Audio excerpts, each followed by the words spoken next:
Welcome to the Whiskey Congress. Honest, open talk dedicated to speaking the truth to those who are open to hearing it. Black, white, right, left. Most importantly, honest, bold, and fueled by good whiskey. In Whiskey Veritas, we are Whiskey Congress. Join the evolution. Whiskey Congress is back in session. Stephen and I are together in the Cleveland studio. You'll be hearing this a day after January the 6th, making it the third anniversary of the insurrection. Anyone who doesn't want to call it an insurrection, okay, because a lot of people are still denying it. I mean, I talk to people all the time, like, oh, it was no big deal. Your version of no big deal and mine are very different. Yeah, I mean, I'm not arguing that point with people, really, anymore. I'm not trying to, I think you can, a big part of what the right likes to do is get you to focus on a very small detail. Sure. Whether it's significant or insignificant doesn't really matter, right? But just focus on that so that you miss the big picture and basically pull you down into the slop to fight about, names or something. I saw a video and everyone was peaceful. Yeah. Something woke related. I mean, either way, no matter what, their general brand is, we don't have anything from a policy standpoint, but we will argue these other little points and we'll argue them to death to the point where you throw up your hands and walk away and completely forget about the bigger picture, which is, starting as broad as, the stability of the country and on down to more specific issues. But either way, I'm not going to sit there and argue. You call it whatever you want to call it. All I know is that there was a large group of people who were kicking in doors, breaking windows, attacking people, attacking police officers. Police officers were killed, died after the fact. People were injured. Our nation's capital was literally invaded. There was a Confederate flag walking through the capital of the United States. We fought a war for that flag to be put down, and for people to be proudly flying that flag in, waving that flag around inside the nation's capital is absurd. You had people literally calling for the head of Mike Pence. He had to be taken by his own security to multiple secure locations. Ashley Babbitt was shot and killed because she was trying to kick her way through a window and a door after being told repeatedly to not proceed as they were going towards a secure area, and the officer shot her to stop the group from moving forward. We saw the violence. We saw the police attacked with flagpoles and other things. We saw them take down the American flag and raise, a Trump flag, again, on the nation's capital. I don't care what you call that, but what I know is all of it was criminal activity, and I really don't care. Oh, I was just there walking around. Okay, wrong place, wrong time. For about 100 years, you guys didn't give a fuck about black kids being caught up in the wrong place at the wrong time. You had no issue with those kids sitting in jail. I got no issue with some grandma on January 6th who was just there and didn't know when to fucking punch out and walk away. If she's sitting in jail for too long, more than you, I don't care. I really don't. Oh, it's not fair. Life isn't fucking fair, which was made very clear to a lot of people in this country for a long time. Life isn't fair. I don't give a fuck about your fair.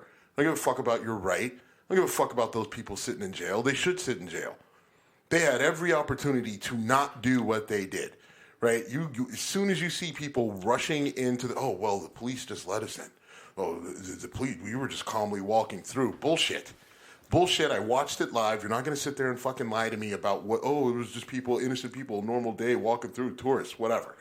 Right? If you saw windows being broken, you saw people rushing the doors, you saw people being attacked, and if you didn't see it, then you're oblivious and you're just stupid, so you should probably be away from society anyway. Well, it's I love the circular logic, because first it was no big deal.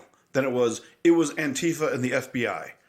And okay, so if it was no big deal, then you can't say that it was just those other fringe groups. It's no big deal, but if it is a big deal, then it was somebody else. Exactly. And winning this argument is impossible because the logic you're trying to overcome, or the lack thereof, is impossible to overcome. But it is discouraging that's not even a strong enough word, that Trump can still say the things he does about this and remain a party leader by a lot. We'll see. right? Because SCOTUS is trying to figure out if they're actually going to take the case. They haven't decided to take it yet. It's under review. Like, they just got back today in session, so they're going through and reviewing the cases that they're going to take that are before them. They haven't made a decision. They may announce today, live right now while we're recording. It could come, next week. Or if our phones start blowing up, we're going to pause this. Right. I mean, it could come at any point in time, whether they take the case and then they have to, hear it and decide it and everything else. Something disturbing that came out of that, though, is that Alina Habba, which is Trump's attorney, one of his many attorneys, hopefully she's getting paid, I guess, for her efforts. But she came out with a quote, and she said, people like Kavanaugh, who the president fought for, who the president went through hell to get into place, he'll step up, end quote. Right, and that's from Trump's attorney, right? Like, so what she's saying is, hey, Trump fought to get you in, on the bench as Supreme Court Justice Brett Kavanaugh. You owe him, so why don't you do the right thing, take the case and decide in his favor, not on the merits, but because you owe him, right? Like, that's how that quote is. That's how that quote translates. Yeah, correct.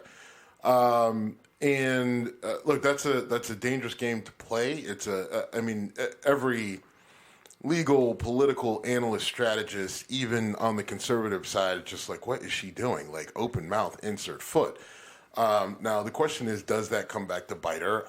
I doubt that it does, right? Because, just nothing seems to, there's no accountability with these people. So, she's not going to get in any sort of trouble for saying what she said. The question is, does SCOTUS take this case? If they don't, then Trump is dead in the water, right? If they don't take it, then it's going to be upheld in Colorado that he's not on the ballot and these other places, and that's it, right? So if a state wants him off the ballot, now the issue is that most states that are going to want him off the ballot are states that he wasn't going to win anyway. But if he's not on the ballot at all, then I don't believe he can even get the elect. These are primary ballots, too.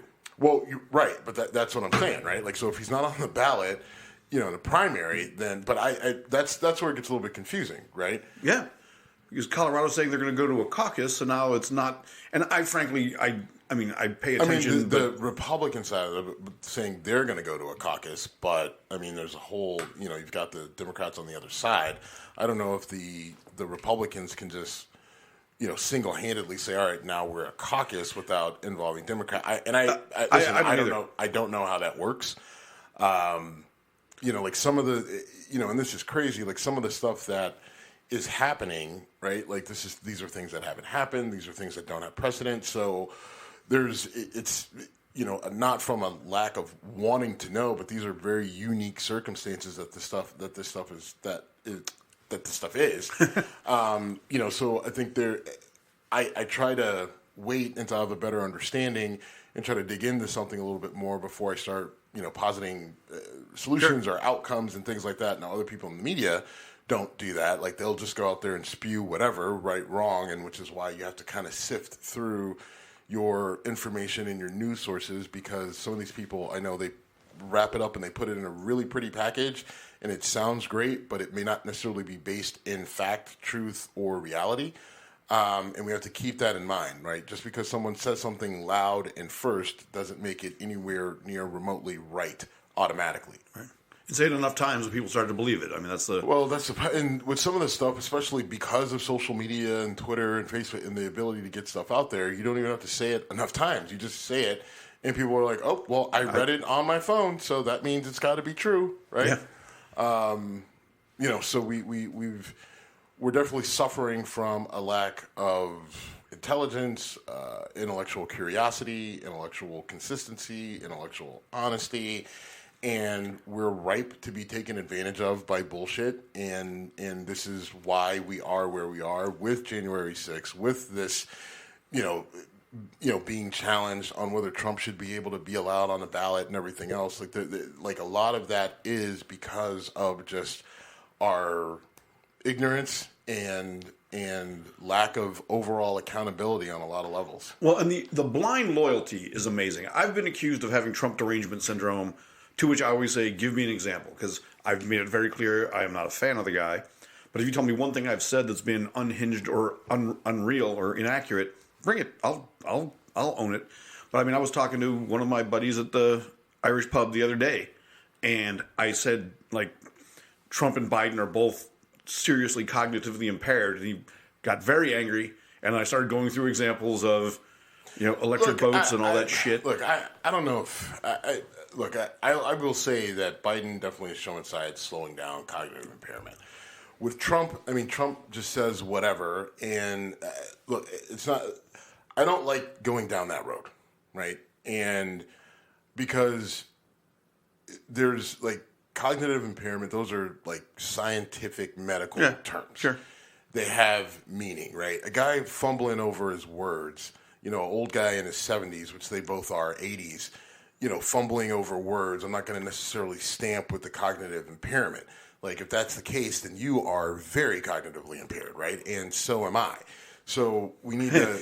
Well, stumbling over words is one thing. Talking about airports in the Revolutionary War is just... But also, can you just be an idiot? Okay. All right, but there's either a difference. way, but no, not either way. There is a difference. Details matter. All right, so your brain is working as well as it used to, but it never worked well. Sure. Okay. Right? But again, that matters, and I think my thing is so even with your buddy, right? What you're trying to say is, two guys I don't think are all have it all upstairs, right? But again, cognitive impairment, very specific term, medical, okay. and I just think that in these arguments, you need to be firm in the facts. You need to be very, actual and factual with the terms that you're using, because they're not in any stretch of the form. And as soon as you start to go down the road of getting kind of playing it fast and loose with facts and terms and everything else, you're starting to play in their world, which is what they need. Right? If you're consistently hammering them with the correct technical terms, factual things, right, then you can't lose. But where you can lose is, and this is where they thrive, and we saw this long back in 2016, even when we were talking to Mike Wood, right? Like and I bring up this example all the time, where Trump says, "Oh, I had the most, viewed, watched, attended." Right. Inauguration of all time based off the rate, right? And everyone goes to the TV ratings like, no, right? And then, but how is that? How is his statement factual? Well, he was including streaming, YouTube, other things like that, where those numbers don't show up in the ratings numbers. At least they didn't at the time. And so technically, he was right? And that was a first example of you have to pay attention to the specifics and the details, and because if you're going to beat these guys, that's how you're going to do it, and they will get you if you slip up, right? So going down the road of they're both cognitively impaired when you don't actually have verifiable proof of that from a medical professional, not the way that I would go. Like, I get it, you're at the bar, you're just talking loose or whatever, but again, I know the person who you're talking to, you know how passionate they are about their conservatism and Trump and everything else. You have to go at that guy with real shit. Well, I would say that there's nothing I'm going to say that's going to change his mind. He flat out just got up and walked out, went and smoked a cigarette, and was like, right. Oh, he also listens to our show, so you might be offended. I'm sorry. Maybe, but are they both cognitively impaired? I don't know. And I'm like, I won't say it. Like, I'll sit there and I'll watch Joe Biden and just like, what the fuck? Oh, yeah. Right? Like, I don't necessarily, like, with Trump, I just see Trump doing his normal rambling thing. People who are, here's the thing. Who's saying it? Because everyone who's saying Trump is slowing down are people who just don't like Trump flat out. And I don't like the guy. I can't stand the guy. Right? But you got to have some form of objectivity. And when I'm watching Trump, I don't see a person who's cognitively impaired. I just see Trump being Trump. And is he slowing down a little bit? Sure, maybe. He's 80, whatever years old. 70s, whatever. But either way, I cognitive impaired, I'm not qualified to say that. But what I do know is that he spews a lot of bullshit out of his mouth. Okay. What I do know is that he's a danger to our democracy based off the words that have come out of his mouth. I'm going to be dictator for a day. I'm going to go after people who don't like me and people that I feel that I need to get retribution from. Right? Like, even some of the policies that he's talking about, right? Like, oh, if you don't support America, then if you're here on a green card or a visa or whatever, and you don't support Christianity, and you say something about not liking America, or you say something about Israel, we're going to ship you out of here. Right? That's not America. That's not a democracy or republic. That's not like, I don't like Trump because of the things that he said and he's done that I do not believe uphold American values, things that I believe that put America in danger, things that impact our security, things that impact our credibility and stability. Like, I have very specific reasons on why I don't like him, why I don't trust him, and why I feel that he literally puts me in danger. And when you're making that argument, I just think that you have to cross your T's and dot your I's when you're talking about, like, you're no longer afforded the ability to just go out there and just say kind of what everybody else is saying, especially, I think, because we have a podcast, because we have a platform. Even when we're out there talking to people on the street, we need to hold true to being very specific and detailed and fact-based, right? We just can't afford to be loose like that. If I'm going to then pile onto your point and say, Biden has been a gaffe machine and said dumb shit for as long as I've known. Years. Yeah, I mean, right. As long as I've been alive. As long as I paid attention to the guy. You can go back to clips where, when he had hair and it had color, him just making these gaffes that make you go, dude, what? Right? Like, I mean, in a way, by your argument, he's at the top of his game. Right. Like, I mean, this is him. It sounds worse because, again, he is older, so it's got that old sort of old person slur to it, and it sounds bad. And then you see him kind of bumbling around, and he looks old. He looks aged, like every president ages. Sure. I think other than Obama aged very well. I mean, by comparison to everybody. But yeah. Like, Obama looked better than all the there's a few that we didn't get to see age for various bullets or whatever. But, it just, like Obama's kind of an outlier. I mean, but his hair, he showed some age. And George W. Bush. Right. You look at, day one and leaving office, and you're like, wow, that takes a toll. Yeah, day 720 or whatever the math is on that. But not 720. So I don't know, but to just going back like that, like those things are out there with Trump and SCOTUS deciding if they're going to review the case. If they don't review the case, again, that's where I'm going. What happens if they don't take it? Then he's now GOP Republicans are going to scramble. Colorado, like you said, they're talking about a caucus. Some of these other states are like, we're fine, we don't care. It'll be interesting to see. Because I really hadn't thought about, like, if he's off the ballot in so many states, in the primary, can he still get the nomination? And I feel like he can, because it's ultimately up to the Republican, the RNC, yeah. Right, the Republican National Committee. So I figure they'll figure out a way to still get him on, unless they don't want him on and they want to be done with him. And then they just say, let Nikki Haley and Ron DeSantis battle it out.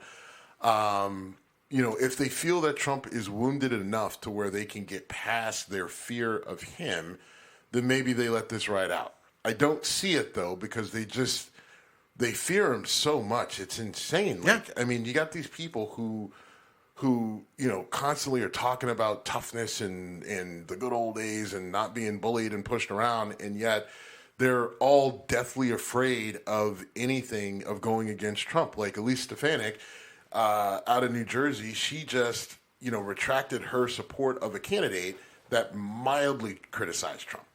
Right? I don't know the story at all. I just told it to you. Okay, that's all. That's the story. Okay. Right? I mean, it was not for a substantial position or anything, but still, no. She's one of the biggest Trump sycophants there are out there. She has staked her entire career and personal brand around being, the ultimate Trump supporter. I believe that the second time around, she feels she's going to get something big out of it. But there's so many other. Marco Rubio is another one. Ted Cruz is another one. Lindsey Graham, right? Like these people who just will just blindly follow and say and support Trump no matter what. Will disregard their own previous statements. Negative statements about Trump, right? Like if you were to take quotes from Lindsey Graham, Ted Cruz, Marco Rubio, even Elise Stefanik, all things they said about Trump prior to them becoming full-on Trump endorsers, right? If you just took those quotes and gave them to them blindly, like they would attack those quotes, they would attack the people who said them, and then you remove it and say, hey, you said this, right? Oh, I never said that. Like, we have you on tape. Well, that was... It was out of context. You don't understand the mathematics, right? Whatever, right? Like, it's just... It's scary that this is what we're dealing with. But they know that, like, they have yet to been... There has not been, to this point, a penalty for it, right? Unless you actually speak up, and then there's a huge penalty. Well, unless, right, like that you do say something against Trump and he fires you and you get kind of pushed out of the circle, right? But the real only damage has come to people who have literally been busted by the law and end up going to jail, and dealing with that. Which there's a few, but even those people, right? Paul Manafort's been relatively quiet, but you still have your Roger Stones, you still have your Mike Flynn. Bannon's still doing his thing. Bannon's still doing his thing. Michael Cohen, he went to jail, but he flipped on Trump, and he's around still, right? His voice is still out there, right? But there's more. I mean, it's amazing the number of people who have gone to jail or have been charged or who have been found guilty and are, trying to rebuild their whole brand, and yet these people are just like, they take nothing from it, right? Like, none of them are looking, like Jenna Ellis, she ends up pleading and crying and doing the whole thing, and everyone's just like, oh, well, she's a traitor, she doesn't get it, right? Like, like, are you fucking serious? Like, you people are still just... And one thing that... So we've talked last week about how Joe Rogan and Bill Maher and others get pressure and they flip, and they were once, considered libertarian or liberal, and they get attacked by CNN, and they just go full tilt the other direction. Not that Bill Maher has gone full tilt Trump, but it's one thing I always have to caution myself about. It's guys like Michael Cohen and Adam Kinzinger, who now they're saying the things I want to hear, but they're still the same person I couldn't stand before they said them. Well, the issue too is, here's the crux of it, right? So you've got an Adam Kinzinger, to his credit, was kind of calling a lot of this shit out beforehand, but even still, when he really started to crank it up was when he knew he wasn't going to be back in office, right? Yeah. And so you don't have many people on the conservative side with a job, right? As a congressman or a senator that are speaking out against Trump. Right. It's once they know that they're not going to run for re-election, or once they're out of office, then all the criticism and the critique comes. But as long as they can possibly benefit from Trump being Trump, they're not going to say anything. And that's usually while they're in office, which is why it makes it hard to sit there and listen to a guy like a Kinzinger or, some of these other people, like I'm sure... Now, McCarthy, once he's fully out, like, he's going to come out and he's going to have all his criticisms of Trump, and I'm sure he's going to talk about January 6th and how bad it was. But it's like, you're doing all this shit, and you never would have done that if you were still speaker, right? Like, now you're doing it because you're mad, because, they ousted you, and so you took your ball and went home, and now you want to spill all the dirty laundry. And I'll listen to it, but the problem is it doesn't do any good in the fight against stopping a guy like Trump, because... Like, now you're a limp noodle. Well, there's one guy who's been outspoken, said the right things, and been consistent, and it's someone you can't stand, and that's Chris Christie. I don't necessarily dislike. I mean, my issue with Chris Christie is, in that 2016 election, he went after Trump hard, right? Then he gets, he's not going to win it, so. Next thing I know, he's on the transition team for Trump, and then he's fighting for a position in Trump's cabinet, and he spends some time there, and then he gets out, and then, but he's the prime example. When he's out and he's not trying to get a job with Trump, well, he's got no problem being critical of Trump, and right now he's trying to run for president and trying to, fighting for the same job that Trump is trying to fight for, so he's got no problem with it now, but if Trump wins again, does Christie turn around and start sucking Trump's dick again? I don't think so. I doubt it this time, because, I think, I highly doubt he that. He just did an ad where he said, I was wrong to support this guy. He's like, I did this, I did it for this reason. But how many times has a politician done an ad where they look into the camera and say, I was wrong, I made a mistake, and I'm trying to fix it now. There's not many. No. And look, I give him credit, which is my thing with Chris Christie is that he frustrates me because I think that, I have an issue with the fact that, he's built like an out-of-shape Tony Soprano. His impulse control, I think, bothers you. Right. Like, in the same... out-of-shape yes. Tony... Yes. Let's not let that slide. Right. I was glad that kicked in when it did for you. But, besides that, though, I think Chris Christie could be a good presidential candidate. I think he would be fair and reasonable, and you could work with him, right? Like, progressives and people on the left, like, they don't want to hear anything about any conservative candidate. I don't really care because most of your candidates suck anyway. But, like, Chris Christie is someone that may be able to work, right? It's someone who you may be able to hold your nose and vote for, and it may not be that bad of an experience all in all. But, he's got no chance. So there's that. And again, like I said, I do have a little bit of a beef with him for the way he flipped after kind of getting booted out of the mix in 2015, 2016. It's good to see that he's owning it, but I think he knows that his only way in is to continue to try to be the maverick of the GOP group, but he also knows that he's got no chance doing that. So, he's just going to go out on his horse. One thing about him that I like, and this goes in either direction, is when you've got a person who's been a governor of a state that is typically leaning towards the other party, whether it's Larry Hogan in Maryland, whether it's Josh Shapiro in Pennsylvania, whether it's Christie. Yep. I like that because that means you at least can compromise. You can work with people. It's not entirely... I also like the thing, like, Chris Christie was a governor. He was also a U.S. State's attorney. So he's got real experience in the job of governing, right? And he understands and knows the law, right? With Trump, you had a guy who had no concept of the law, didn't care about it, and frankly wanted it to go away as it pertained to him and his dealings.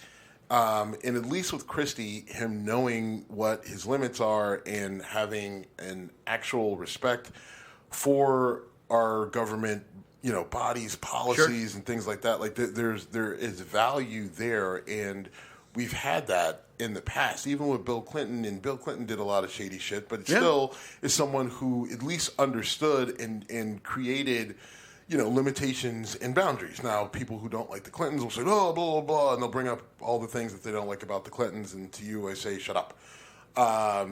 It is what it is, and it's in the past, but, just making an example, and I just don't want to go back down the road of Trump because, again, I just think he is dangerous to everyone, including the people that support him.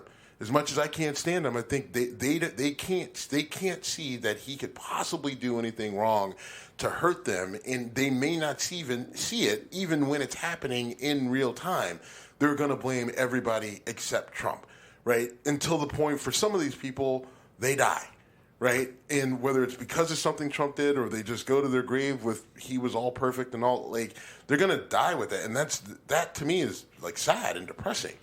That people put him to that high esteem that they can't see any flaws in him. Like, I just, there's no one that I support, no one on earth in anything that I view the way that these people view Donald Trump. No, I agree. Like, when people say you can't criticize Joe Biden, we have criticize both. him all the time. We have both. Right.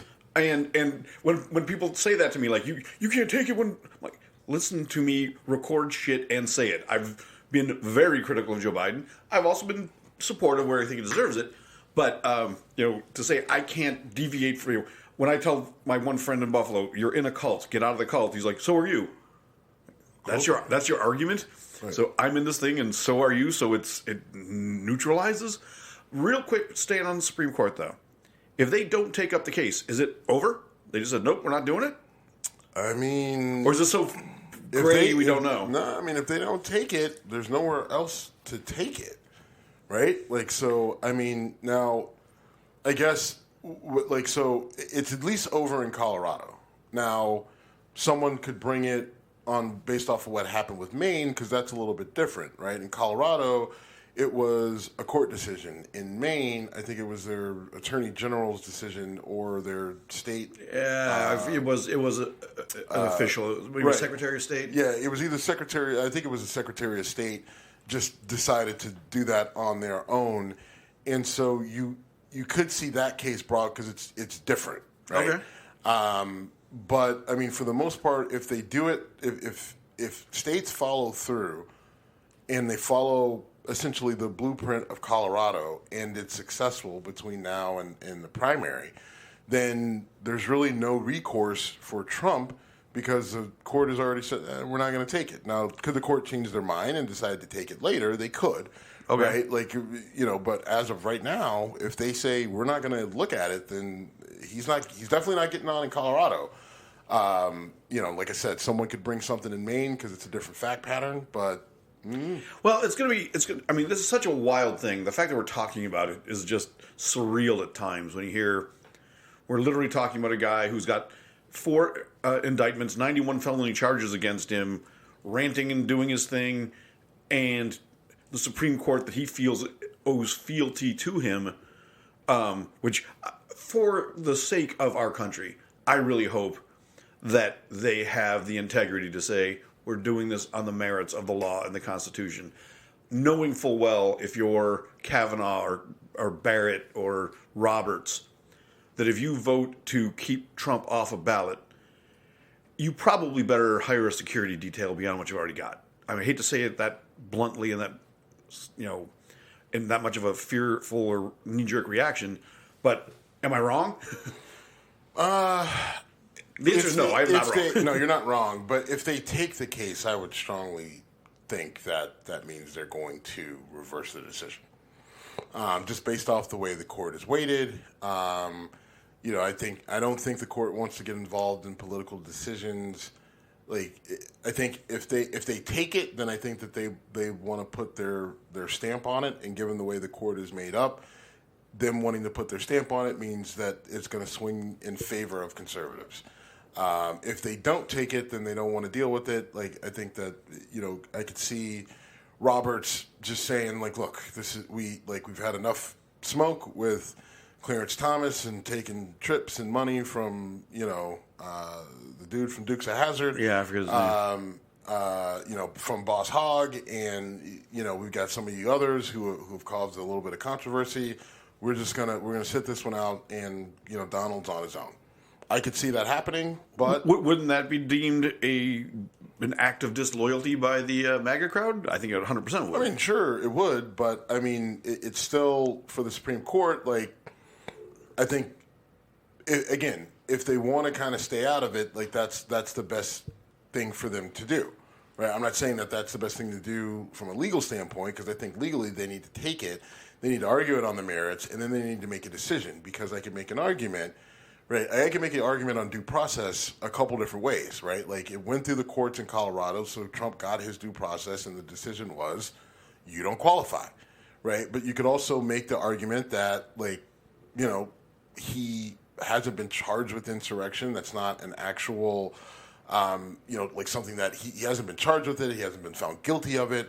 So you're making that determination that he did, because the language in the 14th Amendment is very specific, right? Like, so you could also make the argument that while he may have gotten technically due process in Colorado, that wasn't based off of, an actual finding that Trump did participate in, like, was guilty of an insurrection at this level. And so they can move it. And that's where I'm a little bit uncomfortable, because I think you need to, for me, the way it would work is, all right, we saw what you did. We all agree. We're going to charge you with it. We're going to find you guilty of it. And then once that happens, then there's no question about this. Like, you're guilty, and then it doesn't even go to court, right? This, you haven't got that. Like, everyone's just saying, I watched it happen on ABC News. I watched all your rhetoric leading up to it. I've decided that you're responsible for it. That's insurrection. We all believe it as a group. Let's take it to court. Court's just like, yeah, we feel the same. Even though we don't have an actual legal decision on whether you did or not, we're saying that you did, and so now you're out. And that's the part that I feel uncomfortable with, and I would prefer the Supreme Court to weigh in and say, do we need that determination, right, of him actually participate or causing an insurrection or being part of an insurrection, or is this enough? Right? If the Supreme Court tells me that him going through this process in Colorado is enough, good, right? But I don't know. Well, it's going to play out. I don't want to spend our entire time talking about that. So we do need to touch base on Claudine Gay, the now former president of Harvard University, who has resigned. Don't have a whole lot to say about it other than, you flubbed it as bad as you could. Well, on a huge stage. It's the conversation around it, I think, is lost in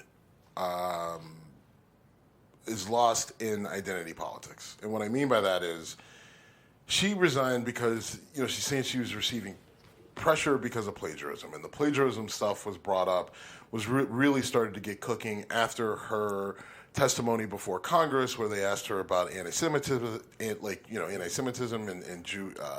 genocide of the Jewish people, and she could not give a straight answer, right? Right. And, Elise Stefanik, again, bringing her back up, asked a very direct question, right? Does, people ranting and raving about the genocide of Jews, does that, is that, harassment or hate speech, hate, whatever, right? And then Claudine's Gay answer was, well, it depends on the context and whatever, right? Like, that's a straightforward answer, right? Like, you don't have to, all you say, yes, that is, condemned speech, and we don't allow it, and we won't stand for it, and we want to protect our Jewish students no matter what. Period, point blank, the end. That's the answer, right? College professor, president of Harvard, well, like, it's a direct, easy answer. She gave you the biggest softball of all time because she knew that you weren't going to answer it directly. She set you up, right? You got outsmarted by that dipshit.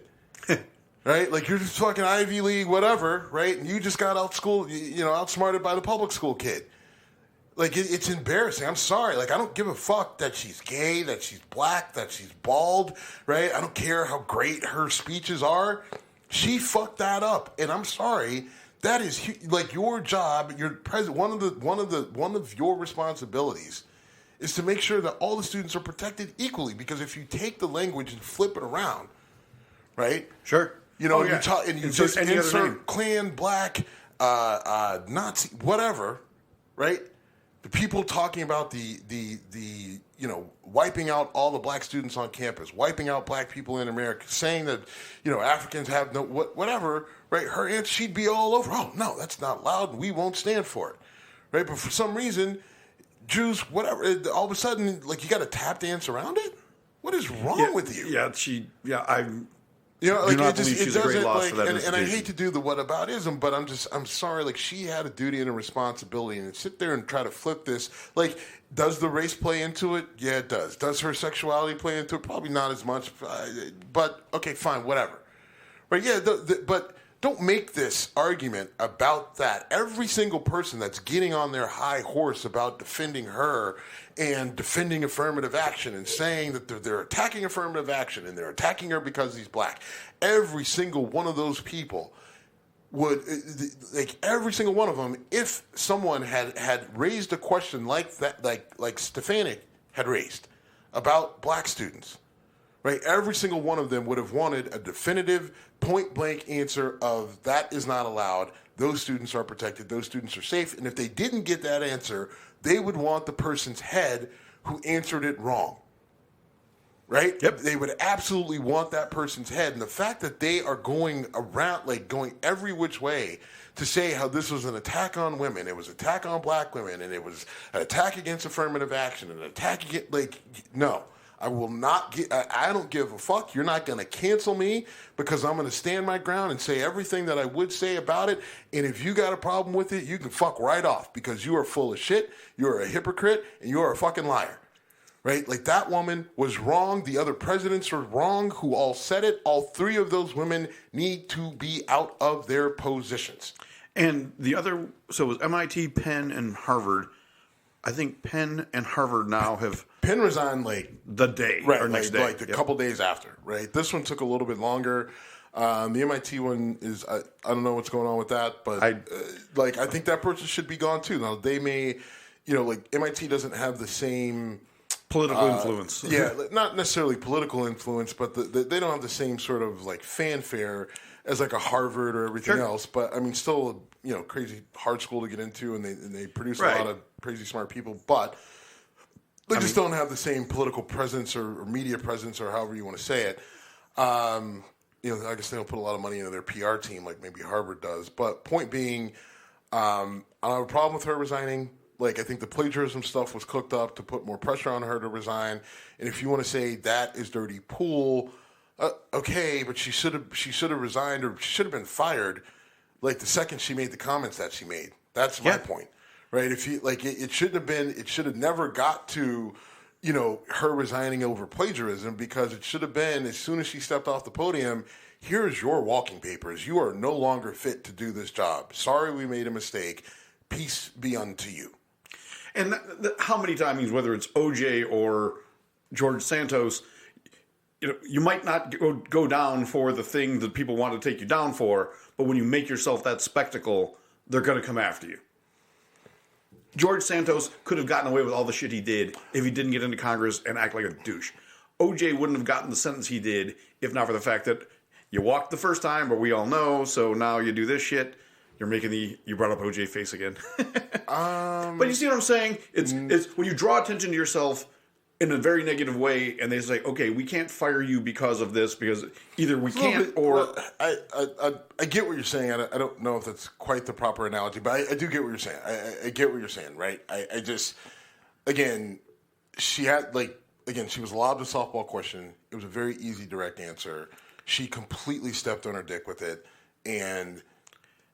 people did it in front of Congress. Right, in front of Congress. And people, you can't, sometimes there are some mistakes that you make that get you fired on the spot. That's one of them. I'm sorry. Don't apologize to me. And I don't care if she was a woman. I don't care if it was a white guy, black guy, fucking Asian guy. It doesn't matter. Anyone sitting in that chair, there was one answer and one answer only to give, right, to show that you were fit for the job, right? Like, that was it. And she fucking failed it. They all did. So sorry, you got to go. I'm not going to push back on that at all. Okay. Don't know how to segue into Jeffrey Epstein documents, but... I mean, they released them. Now, here's the thing. We're not learning a ton new. The conspiracy theorists are working overtime trying to make something. These are all names that we had seen before. We know Prince Andrew. We know Trump flew. We know Clinton flew. Bill Gates. We know all. There's not a whole lot new. I think that there were some claims that certain people were on this list, and then those names weren't found. I think Jimmy Kimmel's name came up, and then they didn't find his name on there, and has something to do with Aaron Rodgers and Pat McAfee. I don't know. But we're not learning a whole lot new to this point. And flight logs don't tell us all that much. We need to know who was doing what when they got to Epstein's Island, or when they were in Epstein's mansions and properties. And we need to know who the people were that were raping young girls. We need to know the people who were trafficking the girls. We need to know who the criminals are, what they did. So I need to know what Jeffrey Epstein knew. There's a book, a CD, a drive somewhere. I have to imagine that's got videos and pictures of people doing grotesque things. I need that. That's what I need. Flight logs don't tell me shit, right? Even bank accounts don't necessarily tell me shit. I need to know what the actual evidence is of people committing crimes. Then any person in a picture, in a video, whatever, doing the unthinkable, you pin their asses to the wall. Every single one of them. I don't care about party affiliation. I don't care about who they are, celebrity, popularity, whatever. Pin their asses to the wall, cut their balls off, stick them down their throat. Right? That's forever. Just getting on the island doesn't mean you did those things. That's literally what I just said. Okay. I said, I don't care about your flight logs. I don't care about just being there. I don't even care about money transactions. What I care about is actual evidence of crimes being committed. Okay. In this particular instance, I need either picture, I need video, or I need a note from someone saying, Jeffrey Epstein, on this day, at this time, such and such official sleeps with these young girls, and I got him. Now, for this, I will get this, right? I need a smoking cannon, right? If we're going to take people down, like we can't, it can't be circumstantial. It's got to be like the actual real deal proof, and I don't care who it is. Agreed. I mean, going to Trump. Trump clearly spent time with Jeffrey Epstein. They had a falling out, but that's proof of nothing. Right. He could have been there and been, drinking Perrier and getting involved with of-age women willingly. If it's on Trump, he was crushing Diet Cokes. But, right. But to your point, like, look, again, Trump just flying around with Jeffrey Epstein doesn't matter. Jeffrey Epstein was a guy, I don't know how he came to be. Some people say he was a CIA plant. I don't know. What I do know is that the guy was dirty, but the guy had access to a lot of money. He was looking for clients. Clients were looking for him. There was a lot of rich people doing rich people shit as it relates to money. We know that. But the question is, like, that just because they did that, like, there are people who could have flown. Like, the dude was known for being a financier. He was known for being able to move money, right? So if you live in that world, then you, like, look, I'm not in that world. I'm not in that stratosphere, right? But there are plenty of people that I've had dinner with, that I've gone to games with, right? Who have access to capital, right? Or are interested in what we're doing. And then but just because I'm with them, if they're into something dirty, doesn't necessarily mean that I am. I may not even know about it, right? Like, and people want to act like everybody knows everything about it. Like, how could you not know that Jeffrey Epstein? Like, dude, most people didn't know anything about Jeffrey Epstein, how creepy he was until, late. He was arrested pretty much. Right, exactly. Maybe he before. He was arrested once and basically spit the hook out and got a sweetheart deal in Florida, and then and reemerged. And there's some people, like a lot of people down in Florida knew about it, and so those people will say, like, we've known for a long time. But for the most part, most of the country had no idea who this guy was. I didn't. Right? None. Right? Like, just like the name, like you would hear, every now and again you'd hear the name, and the name started to pop up more and more and more as he, I think, got more egregious and kind of got more flamboyant. But most of us had no idea who this dude was. Right? And in those circles of the rich, right? Like everyone assumes they all know each other's dirty laundry. I don't know if that's true. Right? And what gets said things get said about people all the time that are not true. Now, Jeffrey Epstein apparently was inflated as a scumbag for a long time. But yeah, it's gonna be messy. And look, all I'm saying is these docs being revealed to this point haven't shown us a whole lot, haven't proven much. Like, do they connect some dots? Sure, they connect 3 or 4 dots on a puzzle that's got 1 million dots. So we haven't made it very far. This isn't this big revelation, but I guess it's worth noting. Yes, and we'll see if anything does come out of it in the upcoming weeks. In terms of, we haven't talked guns in a couple weeks. You haven't. So, well, all right, not on our show. Yeah. So I wanted to bring this up, right? Like, so in Ohio, back about a year and a half ago, June of 22, we passed our constitutional carry, which means that you can concealed carry a gun without a permit, right? And people, the anti-gun crowd and even the sort of neutral gun crowd were like, oh my God, like, it's going to be the wild, wild west. Things are going to go fucking sideways, and gun crime is going to go up, and everybody's going to shoot everybody all the time. More guns is bad. A year and a half after, we've seen studies. We've got a couple studies. We have one that was done by Bowling Green University. According to BGSU, Bowling Green State University, and the research that they did, prior to and after the passage of the constitutional carry, most of your major markets around the state of Ohio, gun crime went down. 2 markets, it went up.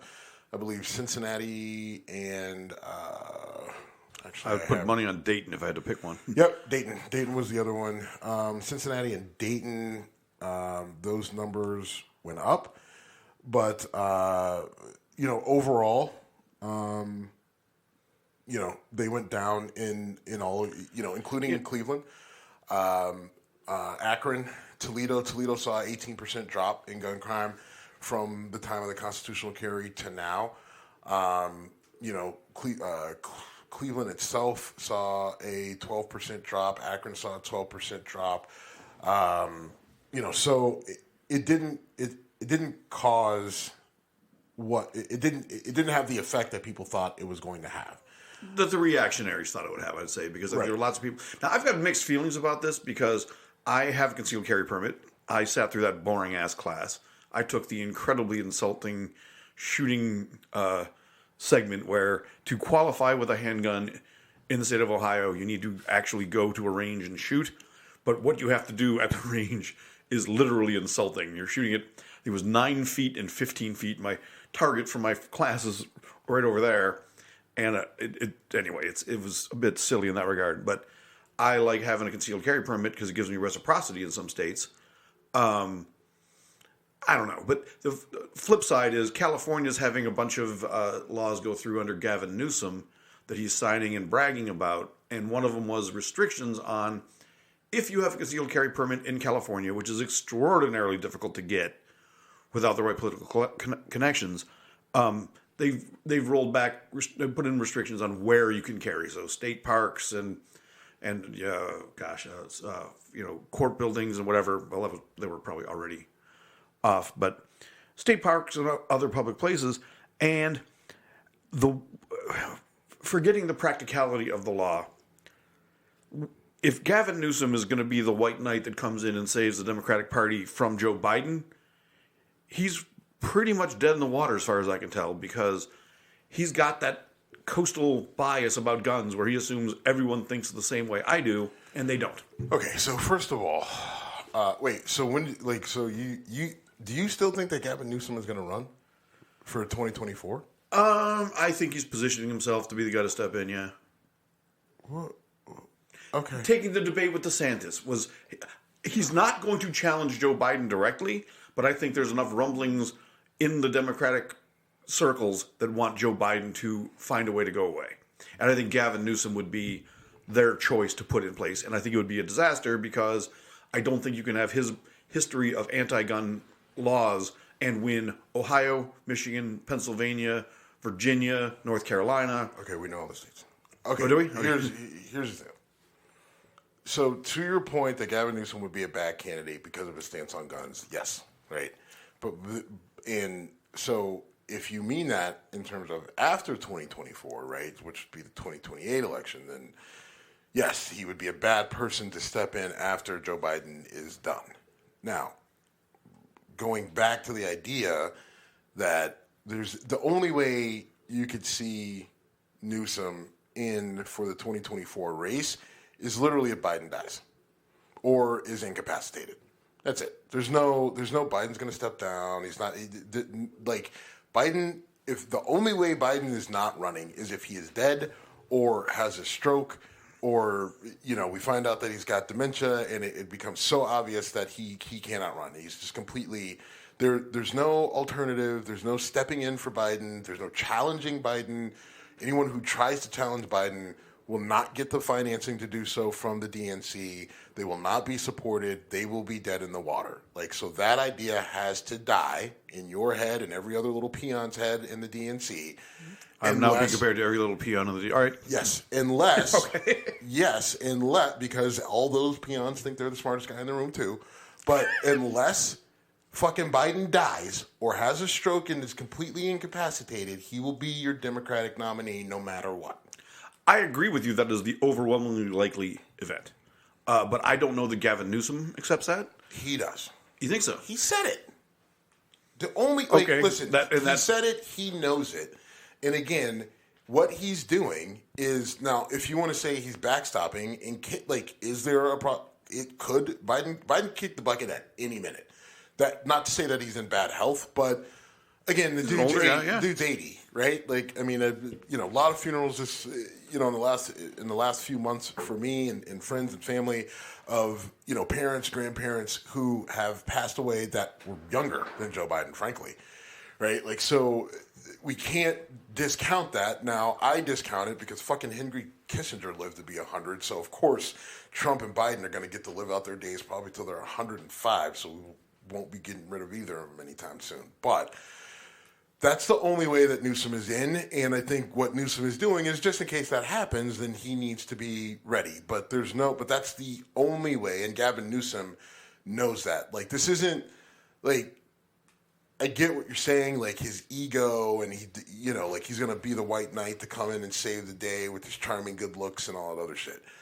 But also, there is a reality of like political information, and he's a high enough level operator to know that there is no chance of him being the party nominee for the DNC unless Joe Biden is dead or incapacitated. Okay, so we were talking about Trump and what people say publicly earlier, and Chris Christie saying that behind closed doors, all of them, Nikki Haley, Vivek, all those folks are saying Trump's a fucking clown. We got to get rid of this guy. They won't say it in public. I think the same thing is happening behind the scenes with Biden. I think you've got the David Axelrods and the other big players, probably Hillary Clinton, saying Joe got to go. Now, maybe they're propping up Gavin Newsom. Maybe Gavin Newsom is propping himself up. But if the only possible way he could do it, like you can't, like he would have to run against him in a primary. Yeah, he'd have to primary. That's not happening. At this moment, I agree. I just don't think I don't think that Gavin Newsom sees it that way. And furthermore, I don't think there's another option. All right, let's say Joe Biden has a stroke and says, "Oh, I got to dedicate myself to recovery. I can't run." Who do the Democrats put out there? It would be Gavin Newsom. Okay, but I mean, like again, that's the only way. Okay, it's a fucking disaster. And I don't have nearly as anti Gavin Newsom stance as a lot of people. I'm just looking at the tea leaves and saying, "Oh, he's a train wreck of a candidate. He can't." I've said this on the show. He can't run. No, he probably will run because he's another one whose ego is like bigger than all the thing, bigger than the state that he fucking governs. But he's the most likely candidate if something were to happen. I'm just saying the only thing that gets him anywhere near the nomination is something happening to Joe Biden. Okay, literally a but again, all right, trauma one level health event that completely incapacitates Biden.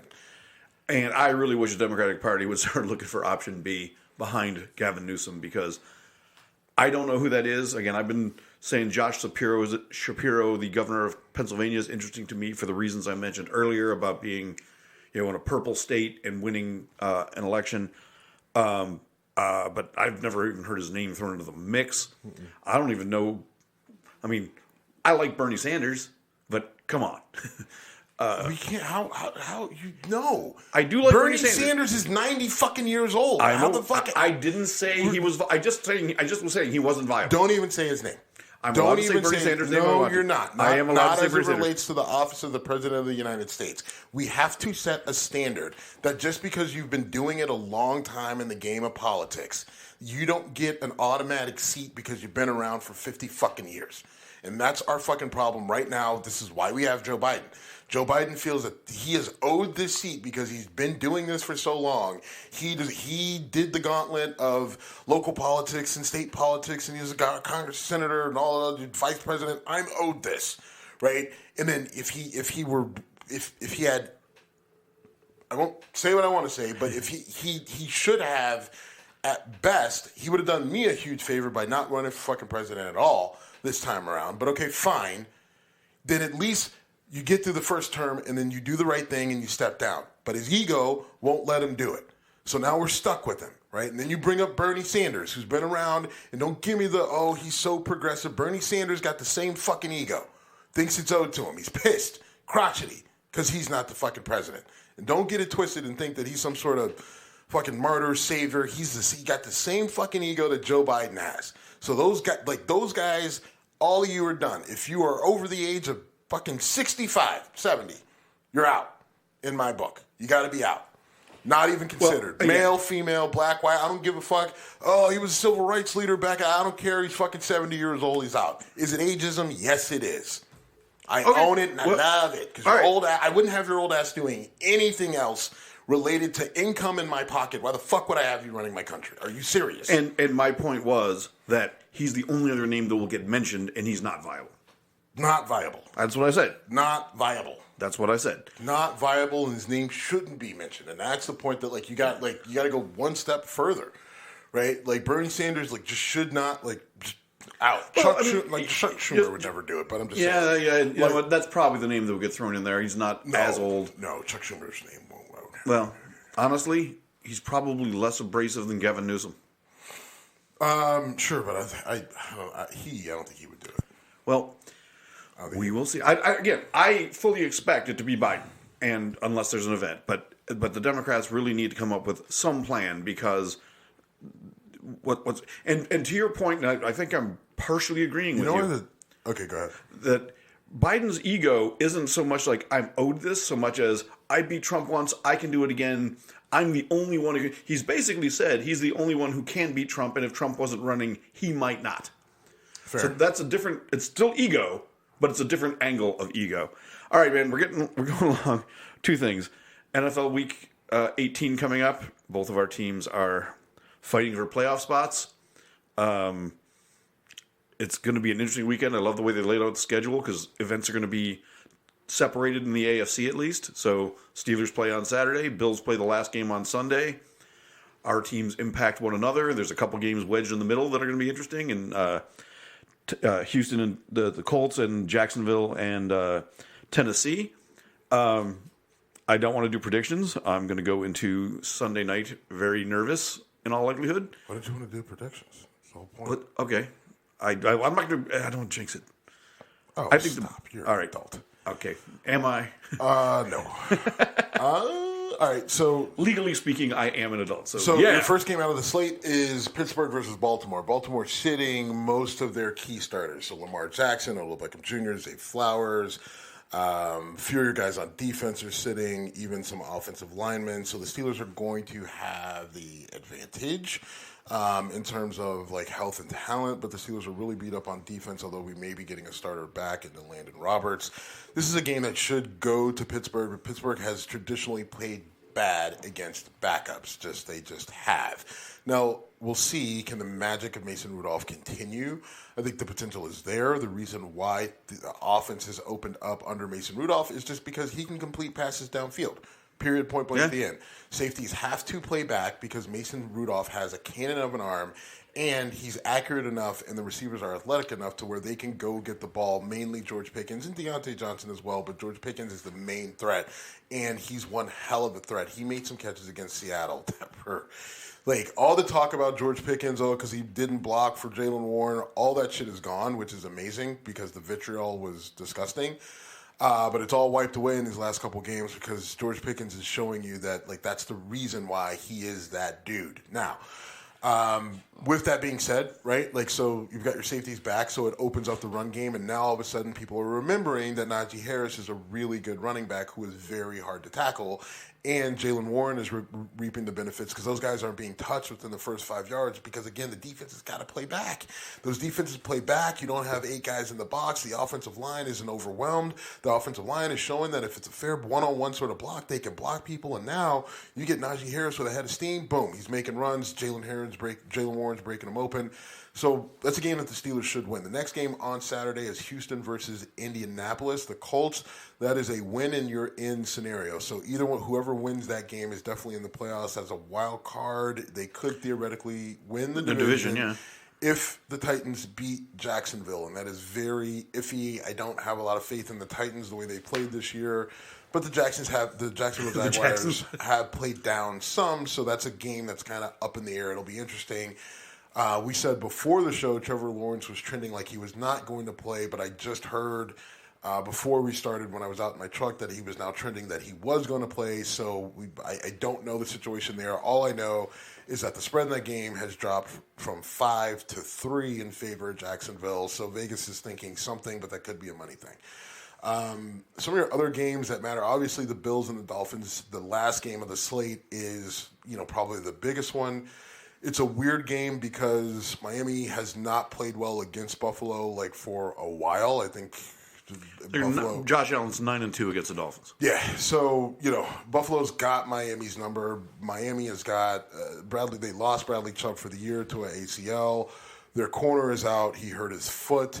Tyreek Hill's house caught on fire, which is odd. Like his kid in the house set a fire or something like that. So he's kind of he's disoriented. Miami's in the playoffs no matter what, but you have to imagine they're still going to play hard for that 2 seed. It'll be an interesting game. I don't have faith in Miami. They don't beat top-tier teams. Buffalo has plenty of incentive. I anticipate Buffalo winning this game. I would prefer if Miami won it because that means Steelers are in. Yep. I feel a little better. I just think that the Titans could surprise people.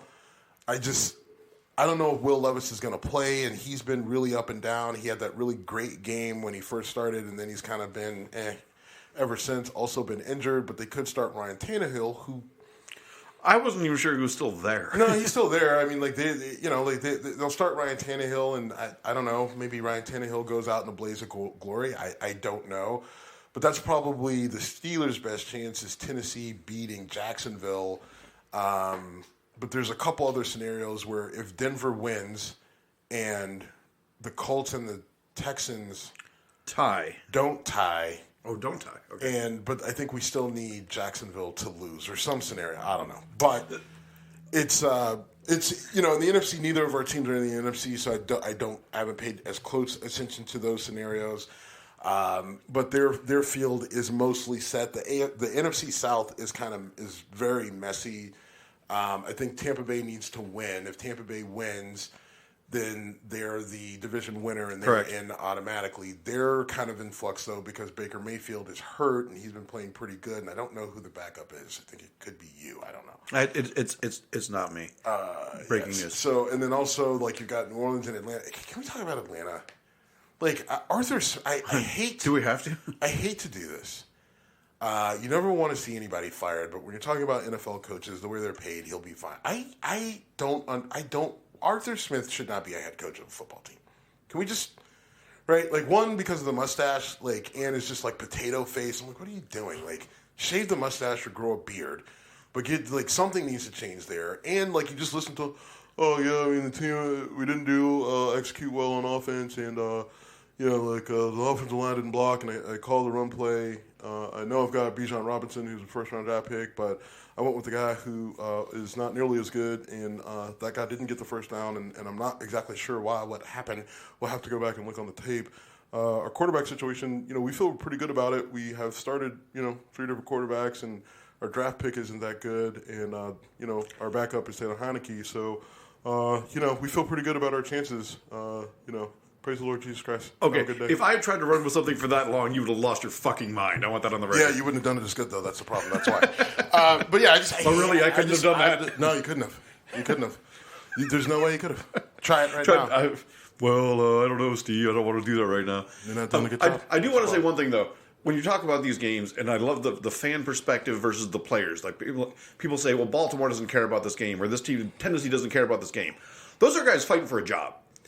Fans will sit there and say, oh, I hope we lose because it'll get us a better draft pick.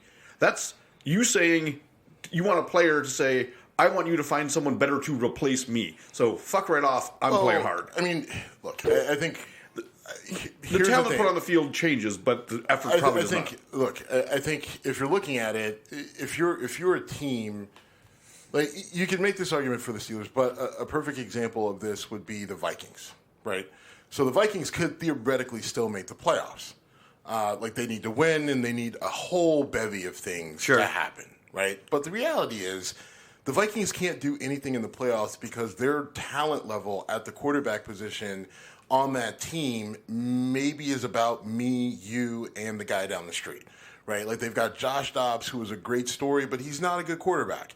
Right, and then they've got a rookie who is way overmatched, and they've got Nate Mullins, who is also not good and not good. So they even if they get into the playoffs, right? They're not going to do anything. So the fans in Minnesota, now I think the Minnesota fans are very good fans, and they want to see their team continue to play football. But the reality is the Vikings are better off losing, right? The reality, right next year term, right? Are better off losing, getting a better draft pick, and helping to bolster that team, and maybe hopefully being able to keep Kirk Cousins or bringing somebody in that can help them effectively continue to win because they've got plenty of talent to do so. But that's a situation where I get what you're saying, but the reality of the situation is, it may be better for them to lose. Now, you put in guys to play, but as a coach and a general manager, it's just who do we put in? right? 100% agreed. We're calling up agreed. everybody on the practice squad, and we're going to swap all those rules out, and then we're going to bench all these guys, and then we'll see what happens. You reduce your chances of winning. Those guys are still going to play hard, but you know that they're going to be grossly overmatched. Yeah, absolutely. Look, I'm a Buffalo Sabres fan. They literally threw a season away, trading away anyone who had the nerve to do good. They tanked on purpose and didn't even hide it. So, yeah, taking talent off the field is a GM and a coach. But I'm saying if you expect those guys getting on the field to go, well, we don't really care. They're not going to roll over. No one does, and I say it all the time. And there's a lot of guys who have gotten themselves jobs by not rolling over. So, sure. I mean, I don't have a problem. I don't think anybody from Baltimore is going to roll over for the Steelers. They're definitely not. Like, even the subs are going to come in and play hard, which is why it's a dangerous game for the Steelers because they don't respond well to this. Like, the Steelers think if they're playing a backup quarterback, for whatever reason, under Mike Tomlin, they have not played well against backup quarterbacks. They have lost games that they absolutely should not have lost. And so it could definitely be a trap game, and they could find themselves, like, even if they win, they could find themselves out of the playoffs. But if they fuck around and play down to Tyler Huntley, who's not good, right? Like, we agree that Tyler Huntley is not good. I mean, he's certainly not Lamar Jackson, but he's not good. Okay, I've only watched him a few times. I'm not asking you to. I'm not saying that he's terrible. What I'm saying is that he's not good. If you're a good quarterback in the NFL, yeah. But Tyler Huntley is not good. He is. Is he Tyrod Taylor? Oh boy, Tyrod Taylor. Tyrod Taylor is not good. He's not bad. He's not bad. He's not terrible. He's just not good. The fact that we both got there at the same time is almost concerning to me. All right, man, we got to wrap this up. We've gone a bit long, but we got to talk about this shit. So I don't know the details beyond this, other than the only reason we're talking about it because you're just not seeing because this is old. Yeah, it's like 2019, I think. Yeah, so it's old. Someone sent actually Ben Eves down in Kentucky sent it to me. I showed you. I didn't realize it's going to end up on the show. I'm not sure why we're talking about it, but it's funny. You've got a video of Kim Jong-un and Vladimir Putin at some sort of government dinner, state dinner, and they both have champagne glasses. They cheers, and they both kind of sketchily look at their glasses, and then they just both kind of set it down, right? Trust issues, and like, hey, you kill people that you don't like, and you use poison, and you kill people you don't like, and you use poison, and we both do it. And does anyone want to kill? You know what? We're just going to set these down. It is funny, and that is it. So, anything else? We can stop there. We are at Whiskey Congress on Instagram, X, and Threads. Thanks for listening. We're done.